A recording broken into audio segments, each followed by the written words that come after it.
5 degree के आसपास होता है तो हमारा अंदर का टेम्परेचर नहीं आती है और आराम से अपना रह पाते हैं, जिससे एक कंफर्टेबल सा माहौल टेम्परेचर हम एनिमल्स के लिए क्रिएट कर पाए हैं।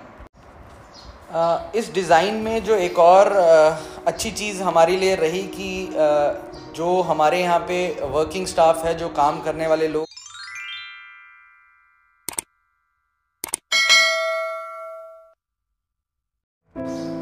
बोर के बारे में बात करें तो बोर दुनिया की सबसे फेमस बकरियों में से है और इंडिया में ज़्यादातर महाराष्ट्र में ही मिलती है। इस ब्रीड के फेमस होने के बहुत सारे कारण हैं और इनमें से सबसे बड़ा जो कारण है वो है इस ब्रीड का वेट गेन करना।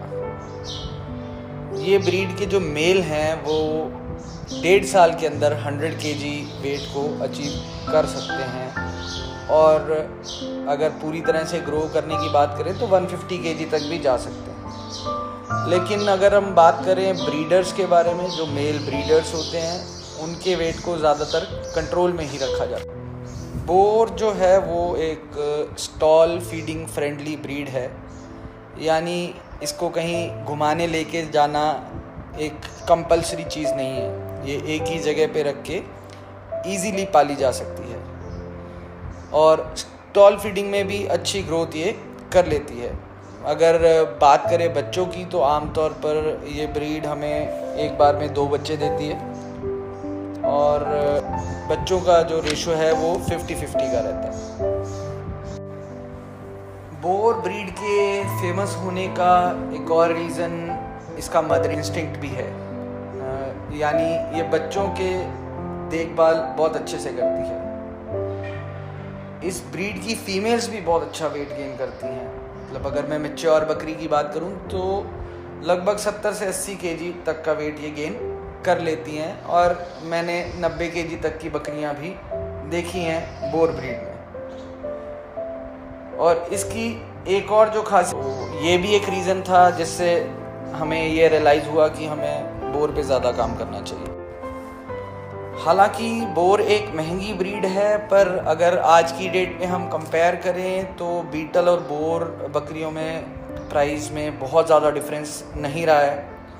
और अगर हम रोज़ के खर्चों की कैलकुलेशन करें तो बोर जो है बीटल से कहीं सस्ती है पालने में, तो इसी कारण इसका जो रिटर्न ऑन इन्वेस्टमेंट है वो बीटल से काफ़ी अच्छा है। तो इसीलिए हमने इसी ब्रीड पे अपना फोकस रखा हुआ है।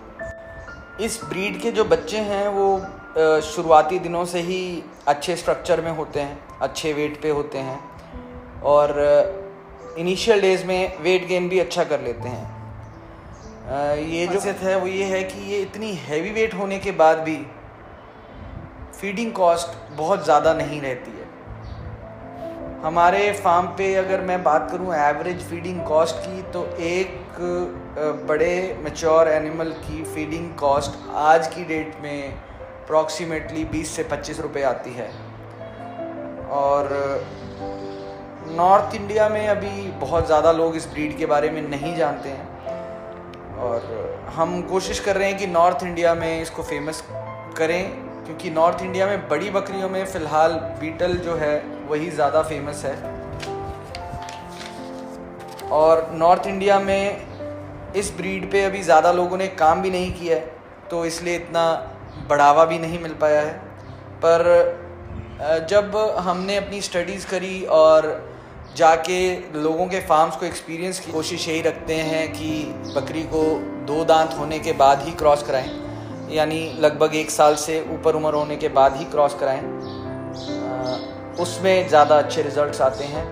और जब कंपेयर किया बीटल से, तो बीटल को मैच्योरिटी के लिए लगभग 18 महीनों का टाइम लगता है। बच्चों को माँ के साथ नहीं रखना पड़ता। इससे जो फीमेल्स हैं वो लगभग 2 महीने में फिर से हीट पे आ जाती हैं, जिससे हम इनको दोबारा क्रॉस करा के अपने प्रॉफिट्स को बढ़ा सकते हैं।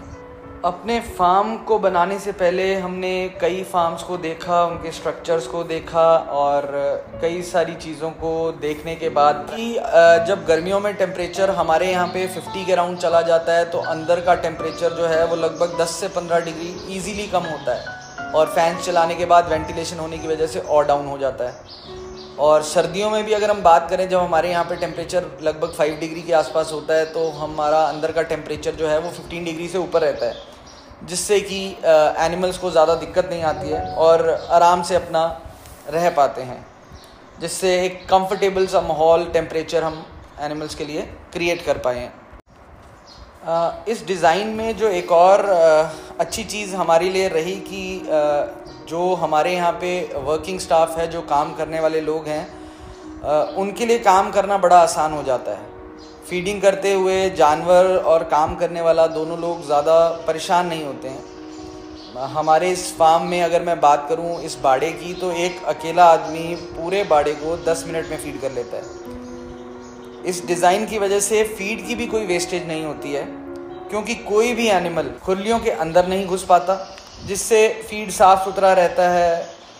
अलग अलग एज ग्रुप्स के एनिमल्स को हमने अलग अलग बाड़े में रखा है, जिससे एक दूसरे से लड़ते नहीं हैं और आराम से रह पाते हैं। ये बाड़ा लगभग जो हमारा है, ये 70 से 80 जानवरों के ब्रीडिंग सेटअप के हिसाब से बना हुआ है और इसकी टेक केयर एक्चुअली सिर्फ एक ही आदमी करता है, जिससे हमारी लेबर कॉस्ट में भी काफ़ी